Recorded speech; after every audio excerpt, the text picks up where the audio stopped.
আসসালামু আলাইকুম রহমতুল্লাহ। প্রিয় চাষি ভাইরা, এটা আমার লতি কচুর ক্ষেত। তো এখানে আমার জমিতে প্রচুর পরিমাণ ঘাস আছে। সেই ঘাসগুলোর মধ্যে এম, এই ঘাসটা যেটা আপনারা দেখতে পাচ্ছেন, এই ঘাসটা আছে। আর আছে হচ্ছে দুবলা ঘাস। আপনারা এই যে দুবলা ঘাস আপনারা হয়তো সকলেই এক নামে চেনেন। এই দুবলা ঘাসটা আছে। তো আমি একটা ঔষধ নিয়ে আসছি।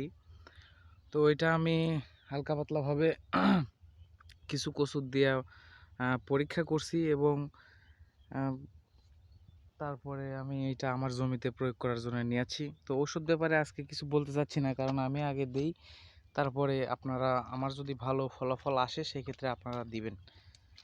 তো এই ওষুধটা হচ্ছে, এই যে এইটা ওষুধ ব্যাপারে আমি আজকে কিছু বলবো না যদি আমি ফলাফল পাই, কারণ আমি চাই না যে আমার আহ, জন্য আপনারা কোনো সমস্যায় পড়েন।